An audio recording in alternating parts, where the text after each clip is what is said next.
A foul smell from a Hollywood tow yard would uncover one of 2025's most shocking mysteries, a discovery so disturbing that seasoned LAPD detectives would struggle to process what they found. September 8, 2025. What started as a routine complaint about an abandoned Tesla would expose a crime that had been hidden for over 17 months.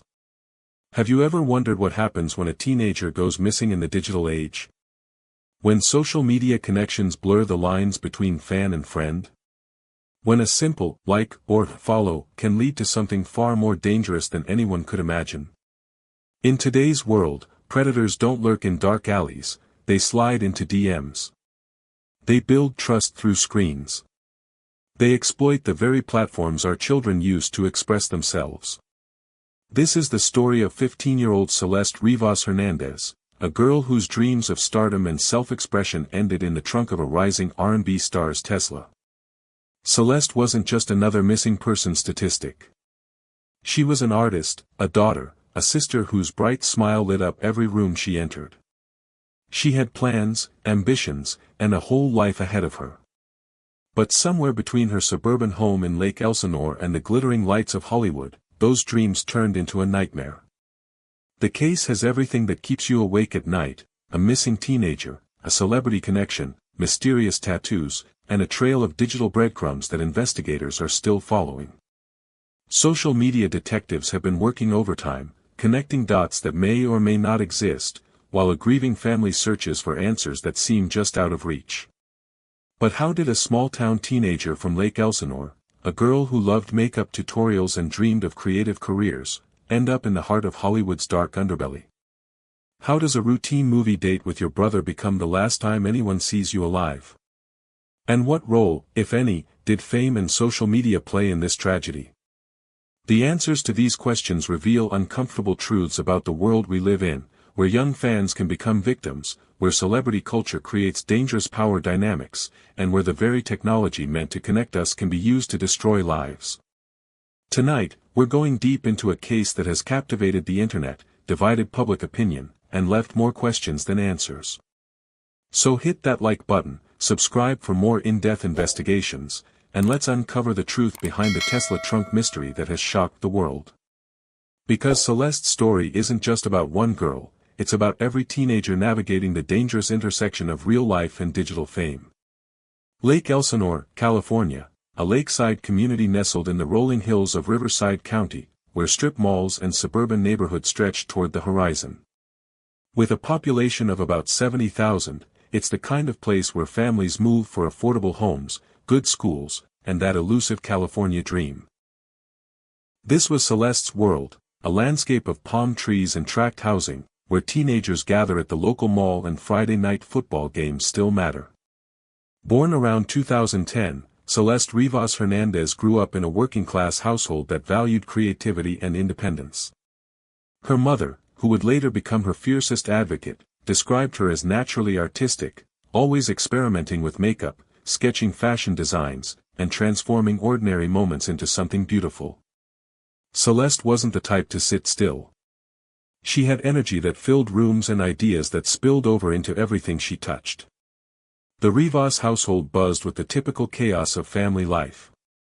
Celeste shared her home with siblings, including her brother Matthew, who remembered her love for animals and her dreams of exploring Los Angeles, not as a tourist, but as someone who belonged there. Beach trips, movie nights, and weekend adventures to the lake created the backdrop of her childhood. Extended family members, including aunts and cousins, formed a tight support network that emphasized education while encouraging Celeste to pursue her passions. At 13, Celeste made a decision that would later take on haunting significance: she got her first tattoo. Not just any tattoo, but the word "shoe" inked delicately on her right index finger. Inspired by celebrities like Rihanna, the design represented more than teenage rebellion. For Celeste, it symbolized mystery, sophistication, and a quiet confidence that belied her years. She wore it like a badge of honor, a declaration that she was becoming her own person. Her digital presence reflected this artistic confidence. Instagram became her canvas, posts showcasing carefully curated outfits, makeup experiments, and a kind of radiant smile that suggested unlimited possibilities. She understood instinctively how to use lighting, angles, and filters to create the perfect aesthetic. Her captions revealed a thoughtful teenager who was finding her voice in a world that often doesn't listen to young women. But beyond the polished posts and carefully chosen hashtags, Celeste remained grounded in real relationships.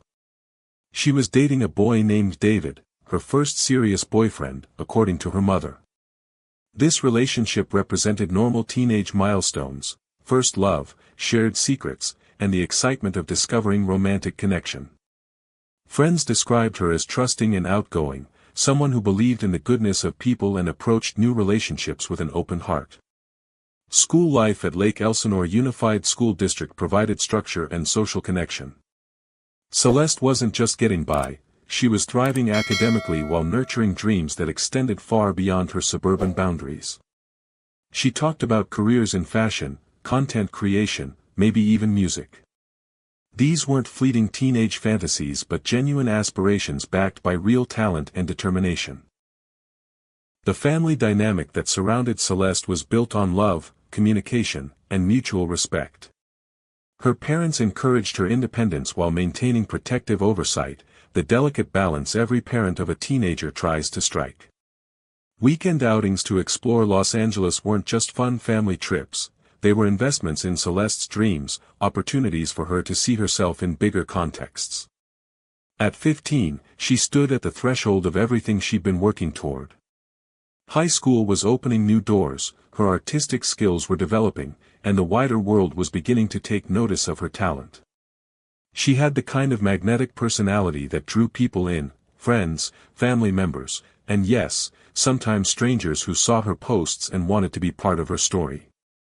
This was the Celeste that everyone knew, creative, ambitious, loved, and protected. A girl whose biggest concern should have been homework, weekend plans, and choosing the right filter for her next post. Instead, she was about to encounter forces that would steal everything she'd worked to build. April 5, 2024. A Friday that started like any other in the Rivas household. Celeste woke up in her familiar bedroom, surrounded by the artwork and photos that reflected her personality. She chose her outfit carefully, a tube top, black leggings, her favorite yellow metal chain bracelet, and the stud earrings that completed her signature look. These details would later become crucial identifiers, but that morning they were just another teenager's fashion choices. The plan was simple and routine: meet her brother Matthew for a movie. Siblings making time for each other, the kind of ordinary moment that families take for granted until it becomes the last normal thing they remember. Celeste grabbed her phone, kissed her mother goodbye, and walked out the front door of their Lake Elsinore home. Her family expected her back that evening, probably with stories about the movie and plans for the weekend. Matthew waited. And waited. When Celeste didn't show up for their planned meeting, concern crept in slowly. Maybe she got distracted, maybe her phone died, maybe she ran into friends. These are the rational explanations families cling to when something feels wrong but hasn't yet crossed the line into panic. But as hours passed and calls went unanswered, that uneasy feeling transformed into genuine fear. The Riverside County Sheriff's Office received the missing person report, officially classifying 15-year-old Celeste as an endangered missing juvenile. Her photo joined the thousands of missing person flyers that circulate through law enforcement channels, but this wasn't just another case number. This was someone's daughter, sister, and friend who had simply vanished without explanation. Community response mobilized quickly. Friends shared her photo across every social media platform, using hashtags and tagging local news stations. Family members created search parties, combing through neighborhoods, parks, and shopping centers where Celeste might have stopped. Flyers appeared on telephone poles, in store windows, and taped to car windshields. The description became burned into everyone's memory: 5 feet 2 inches, wavy black hair, 71 pounds, last seen wearing a tube top and black leggings. But the digital silence was deafening. In an age where teenagers document everything, Celeste's online presence simply stopped. No Instagram stories, no text messages, no location pings from her phone.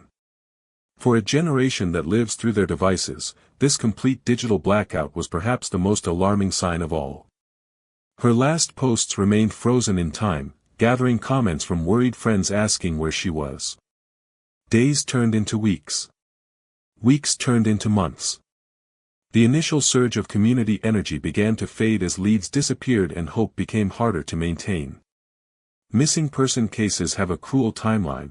The first 48 hours are critical, but when those pass without resolution, families enter a different kind of hell. It's the purgatory of not knowing, of wondering if your loved one is alive or dead, hurt or safe, fighting to come home or already gone forever. The Rivas family found themselves trapped in this nightmare, where every phone call could bring news, where every knock at the door might be the answer they desperately needed. Their lives became defined by Celeste's absence, a constant ache that colored every conversation, every meal, every moment of attempted normalcy. What they couldn't know was that this was only the beginning of their ordeal. David Anthony Burke, better known to his millions of fans as D4VD, represents everything modern music stardom has become.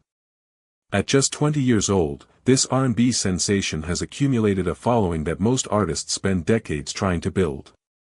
His smooth vocals and relatable lyrics about love, heartbreak, and growing up have resonated with Generation Z in ways that traditional record labels are still trying to understand. Streaming platforms have made him a household name, and his social media presence extends far beyond music into lifestyle, fashion, and personal moments that make fans feel intimately connected to his life. But fame in the digital age comes with unprecedented access and dangerous blurred boundaries. When celebrities share their daily routines, favorite restaurants, and personal struggles online, the traditional barriers between performer and audience dissolve. Fans no longer just listen to music, they feel like they know these artists personally, like their friends who just haven't met yet. This false intimacy creates opportunities for connection that previous generations of stars never experienced, but it also opens doors to exploitation that nobody fully anticipated. The connection between D4VD and Celeste's case emerged through viral social media posts that sent shockwaves through both fandoms and true crime communities. Photographs surfaced showing the singer in Lake Elsinore, less than a mile from Celeste's family home, just days before her disappearance. These weren't paparazzi shots or professional photos, they appeared to be casual images, the kind that fans take when they spot celebrities in unexpected places. The timing was impossible to ignore, and the proximity felt too calculated to be coincidental. Then came the tattoo revelation that transformed online speculation into full-scale internet investigation. Both Celeste and D4VD shared the identical shoe tattoo on their right index fingers, the same delicate script, the same placement, the same mysterious meaning. For fans who had followed the singer's body art evolution, this wasn't just similar ink, it appeared to be exactly the same design. Tattoo artists began analyzing photos, comparing line work and placement, while social media detectives created side-by-side comparison posts that spread like wildfire across platforms. The most disturbing piece of evidence came in the form of leaked audio, a 2023 SoundCloud track titled Celeste that featured D4VD's distinctive vocals over a haunting melody. The song contained deeply personal and obsessive references that would later take on chilling significance. Without reproducing the full content, the lyrics spoke of obsession, longing, and intimate knowledge of someone named Celeste in ways that suggested far more than casual acquaintance. Social media transformed into an amateur detective agency overnight. Reddit threads dissected every photo, every lyric, every public appearance. TikTok users created elaborate conspiracy theories connecting timestamps, locations, and social media activity. Twitter hashtags like #JusticeForCeleste gained momentum as users shared theories, evidence, and accusations with the kind of viral intensity that can destroy reputations in hours. But this digital mob mentality revealed the dangerous side of internet justice. Accusations flew without evidence, character assassinations spread faster than facts, and the line between seeking truth and spreading rumors completely disappeared. Comment sections became battlegrounds where fans defended their idol while others demanded accountability for crimes that hadn't even been proven. Death threats, doxing, and harassment campaigns emerged from both sides, creating a toxic environment where actual justice became secondary to online drama. The power dynamics at play here expose uncomfortable truths about celebrity culture and young fans. When a 20-year-old artist has millions of followers, many of whom are teenagers, the potential for abuse becomes exponential. Celebrities can slide into direct messages, arrange private meetings, and exploit the starstruck nature of young fans who would do anything for attention from their idols. The age gap between D4VD and Celeste, 5 years, might seem insignificant, but when one person has fame, money, and influence while the other is a suburban teenager, the power imbalance becomes profound. Parents watching this unfold began asking uncomfortable questions. How well do we really know the celebrities our children idolize? What happens when social media makes these distant stars feel accessible and trustworthy? How do we teach teenagers to recognize when admiration crosses into something dangerous? Have you ever wondered how well you really know the celebrities your children follow online? Comment below and share your thoughts on how parents can protect kids in the digital age. The celebrity connection in Celeste's case wasn't just about one singer and one missing girl, it became a mirror reflecting everything problematic about modern fame, social media culture, and the vulnerability of young fans caught in the crossfire between stardom and tragedy. September 8, 2025. 17 months, 4 days, and countless sleepless nights after Celeste Rivas Hernandez walked out of her family home, the waiting finally ended. Not with the reunion her loved ones had prayed for, but with a phone call that would shatter any remaining hope and transform their grief into something far more complex and horrifying. The setting was a Hollywood tow yard, one of those industrial lots scattered throughout Los Angeles where abandoned vehicles go to await their fate. Rows of cars, trucks, and motorcycles sit baking under the California sun, accumulating dust and parking tickets while bureaucracy decides their future. It's the kind of place most people drive past without a second thought, never imagining it could become the epicenter of a major criminal investigation. Among the impounded vehicles sat a white Tesla Model 3, registration records showing it belonged to David Anthony Burke, the same D4VD whose name had been whispered in connection with Celeste's disappearance for over a year. The car had been abandoned in the Hollywood Hills 5 days earlier, towed for the mundane reason that plagues many Los Angeles residents: unpaid parking tickets. What should have been a simple administrative impound was about to become something much more significant. Tow yard employees first noticed the smell on a particularly hot afternoon. In Los Angeles, strange odors aren't uncommon. The city's mix of traffic exhaust, food trucks, and industrial activities creates a constant olfactory assault. But this smell was different. It was organic, overwhelming, and getting stronger as temperatures rose. Workers initially assumed it was something external, maybe garbage that had blown against the fence or a dead animal somewhere in the vicinity. The source became undeniable when employees traced the odor directly to the Tesla's front trunk. Modern electric vehicles store their frunk space where traditional cars house engines, creating a sealed compartment that can preserve contents far longer than conventional trunks. What the employees discovered when they reported the smell to authorities would require months of forensic analysis to fully understand. LAPD officers responding to the tow yard complaint found themselves facing a scene that veteran homicide detectives would later describe as one of the most disturbing of their careers. Inside the sealed compartment, wrapped in plastic bags, were severely decomposed human remains that had been deliberately dismembered.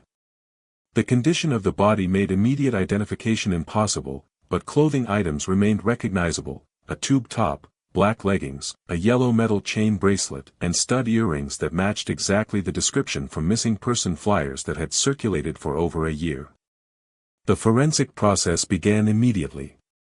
The Los Angeles County Medical Examiner's Office took possession of the remains, beginning the painstaking work of identification while investigators secured the crime scene and began processing evidence. In cases involving severely decomposed remains, forensic scientists rely on dental records, DNA analysis, distinctive markings like tattoos, and any remaining personal items to establish identity. On September 17, 2025, 9 days after the discovery, the medical examiner confirmed what Celeste's family had feared since the moment they heard about the Tesla connection.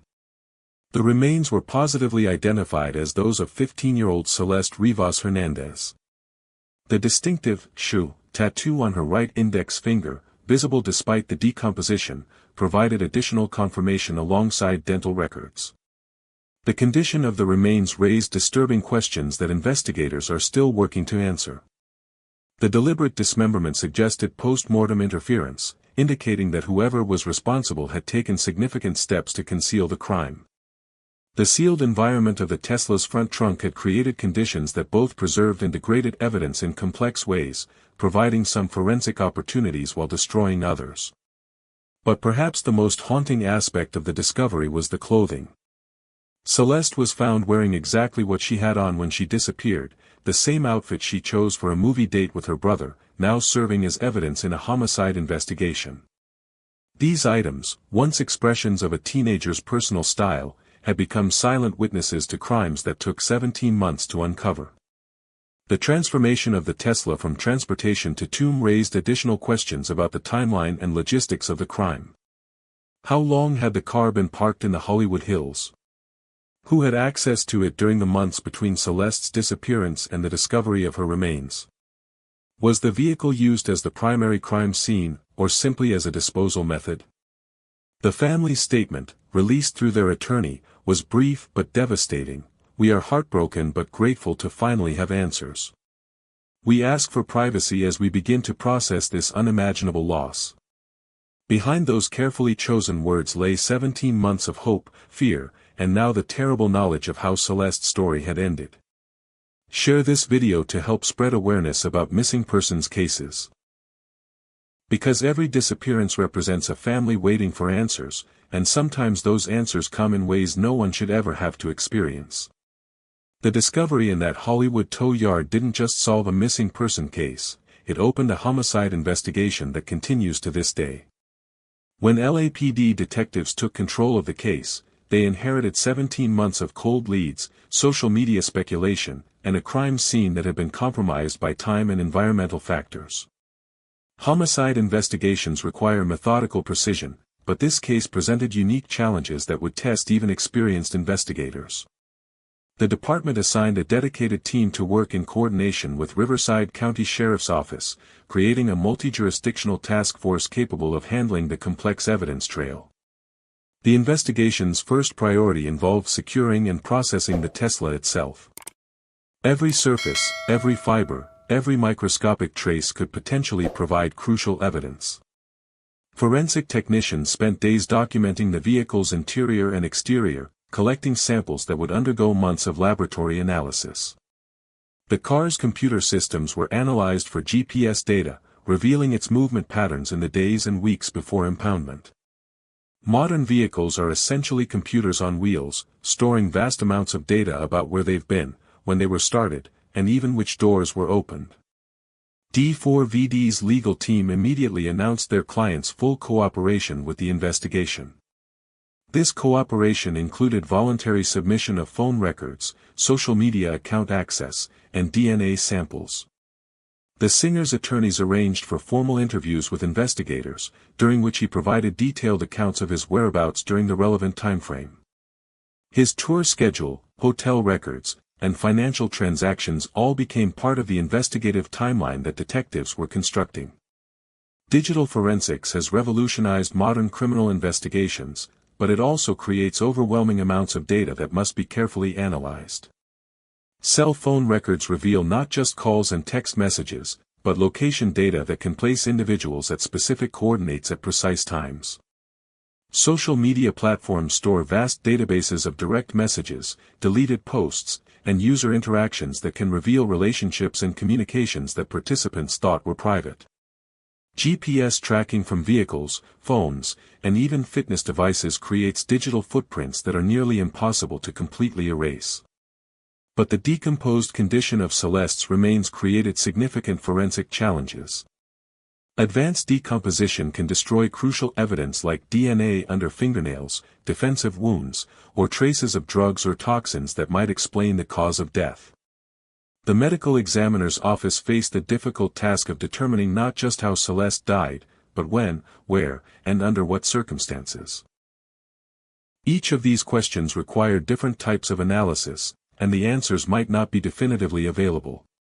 Public pressure on the investigation intensified daily through social media campaigns and news coverage. Well-meaning advocates demanded immediate arrests, while online communities developed increasingly elaborate theories about what had happened. This external pressure created a delicate balance for investigators who needed to follow evidence methodically while managing public expectations. Rushing to conclusions or releasing information prematurely could compromise the entire case, but maintaining silence appeared to fuel more speculation and conspiracy theories. The complexity of modern investigations often surprises people who expect quick resolutions based on television crime dramas. Real forensic analysis takes weeks or months, not hours. DNA processing, toxicology results, and digital evidence analysis all require specialized laboratories with significant backlogs. Each piece of evidence must be properly documented, analyzed by qualified experts, and verified through multiple testing methods before it can be used in legal proceedings. Investigators also had to navigate the unique challenges of a case involving a celebrity suspect. D4VD's fame meant that every aspect of the investigation would be scrutinized by media outlets, fan communities, and legal observers. His legal team included experienced criminal defense attorneys who understood how to protect their clients' rights while cooperating with law enforcement. This level of legal representation, while perfectly appropriate, can slow down certain aspects of investigations as attorneys review every request and negotiation. The timeline for resolution remains uncertain. Complex homicide cases involving decomposed remains and celebrity connections can take years to fully investigate and prosecute. The LAPD continues to encourage anyone with relevant information to contact their tip line, emphasizing that even seemingly minor details could prove crucial to understanding what happened to Celeste during those missing 17 months. The relationship between celebrities and their young fans has fundamentally transformed in ways that create unprecedented dangers for vulnerable teenagers. Before social media, famous musicians existed behind protective barriers, record labels, security teams, and physical distance that made direct contact nearly impossible. Today's stars build their careers on accessibility, sharing breakfast photos, workout routines, and personal struggles that make millions of followers feel like intimate friends rather than distant admirers. This manufactured intimacy becomes particularly toxic when adult celebrities cultivate relationships with teenage fans who lack the emotional maturity to recognize manipulation. Social media algorithms actually encourage these connections, showing celebrities which fans engage most frequently with their content and making it easy to single out devoted followers for special attention. What feels like genuine friendship to a starstruck teenager is often calculated exploitation by someone who understands exactly how to leverage their fame for personal gain. Teenage fans, especially girls aged 13 to 17, develop intense parasocial relationships with celebrities they'll never meet in person. They memorize tour dates, defend their idols against online criticism, and spend significant money on concerts and merchandise. When these celebrities acknowledge their existence through direct messages, comments, or personal interactions, the psychological impact can be overwhelming. The validation feels life-changing, creating emotional dependencies that skilled predators know how to exploit. Parents must recognize warning signs that their teenager's celebrity admiration has crossed into dangerous territory.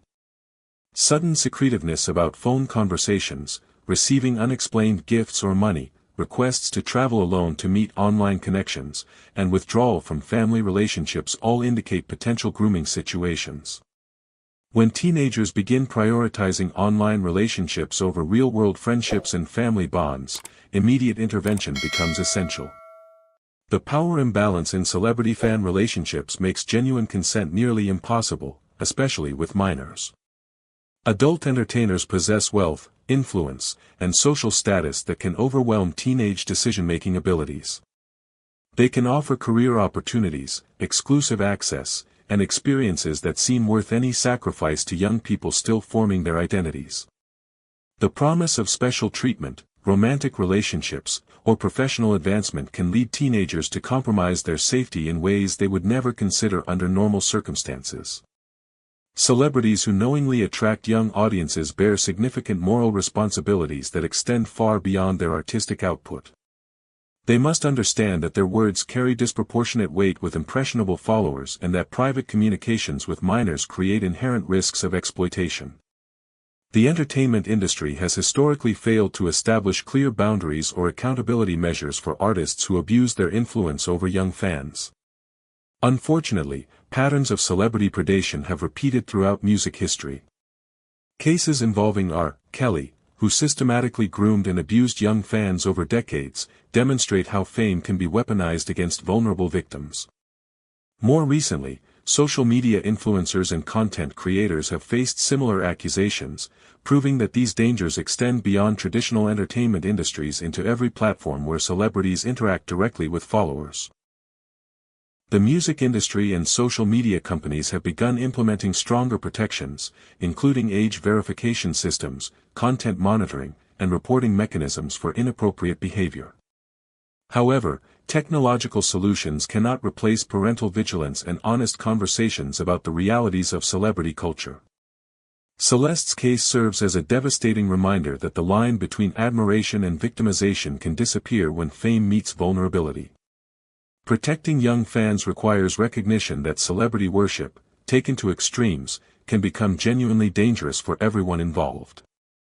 As of September 2025, the investigation into Celeste Rivas Hernandez's death remains active and ongoing. The LAPD Homicide Division continues processing evidence collected from the Tesla, analyzing digital forensics data, and following leads generated by public tips and witness interviews. The case has been classified as a homicide, but the cause and manner of death are still listed as deferred pending further investigation by the Los Angeles County Medical Examiner's Office. This classification reflects the complex forensic challenges posed by the condition of the remains and the extended timeline between disappearance and discovery. The Rivas family has transformed their grief into determined advocacy for justice. Celeste's mother has become a vocal spokesperson, working with victims' rights organizations and participating in media interviews to keep her daughter's case in the public eye. The family understands that sustained attention often proves crucial in complex criminal cases, where initial evidence may be limited but new witnesses or information can emerge months or years after the crime occurred. Community support has materialized through both financial and emotional assistance. Relatives Giselle Vera and Esmeralda Lozano organized a GoFundMe campaign to help cover funeral expenses and ongoing legal costs, raising awareness about the family's devastation while providing practical support during their darkest moments. Local community groups in Lake Elsinore have maintained memorial displays and continued advocacy efforts, refusing to let Celeste's story fade from public consciousness. The role of public attention in cold cases cannot be overstated. Media coverage and social media campaigns like #JusticeForCeleste have generated thousands of tips, some of which may prove vital to the investigation. While much of the online speculation has been unhelpful or even harmful, legitimate public interest has also pressured law enforcement agencies to allocate resources and maintain focus on the case. This attention has kept Celeste's story alive in ways that might not have been possible in previous decades. The legal process ahead depends entirely on what evidence investigators ultimately develop. If charges are filed, the case would proceed through California's criminal justice system, potentially involving grand jury proceedings, arraignment, and trial phases that could take years to complete. The complexity of the evidence, the celebrity connection, and the extensive media coverage would likely make this a high-profile prosecution requiring careful legal strategy from both prosecutors and defense attorneys. D4VD has not been named as a suspect or person of interest, and no arrests have been made in connection with Celeste's death. The investigation remains open, with authorities encouraging anyone with relevant information to contact the LAPD tip line. Subscribe and hit the bell icon so you don't miss updates on this developing case, because justice for Celeste depends on sustained attention and community support until her killer is brought to account. Celeste Rivas Hernandez's story transcends the boundaries of a single criminal case, offering profound lessons about protecting young people in an increasingly connected but dangerous digital world. Her tragedy illuminates the hidden vulnerabilities that exist when teenage curiosity meets adult exploitation, and the devastating consequences that can follow when warning signs go unrecognized or unheeded. The most critical lesson involves the necessity of honest, ongoing conversations between parents and children about online relationships and celebrity culture. These discussions must move beyond generic warnings about stranger danger, to address the specific psychological manipulation tactics that predators use through social media platforms. Parents need to understand that modern dangers don't always come from obviously threatening sources. They can emerge from seemingly legitimate celebrities, influencers, or content creators who understand exactly how to exploit young people's desire for validation and special attention. Protecting teenagers requires active engagement with their digital lives without becoming invasive or destroying trust. This means understanding which platforms they use, who they interact with online, and what kinds of content they consume or create. Parents must recognize that monitoring isn't about control, it's about providing guidance and support when young people encounter situations they're not equipped to handle independently. Open communication serves as the foundation of effective protection. Teenagers need to feel safe discussing uncomfortable situations or confusing online interactions without fear of punishment or judgment. When parents create environments where honest conversations are encouraged and supported, young people are more likely to seek help before dangerous situations escalate beyond repair. Celeste's memory deserves to be honored through increased awareness and prevention efforts that could spare other families from experiencing similar tragedies. Her story should inspire stronger safety measures on social media platforms, better education programs in schools, and continued advocacy for protecting vulnerable young people from those who would exploit their innocence and dreams. The 15-year-old girl who loved art, dreamed of creative careers, and expressed herself through fashion and social media deserves to be remembered not just as a victim, but as a catalyst for positive change that protects future generations from similar harm.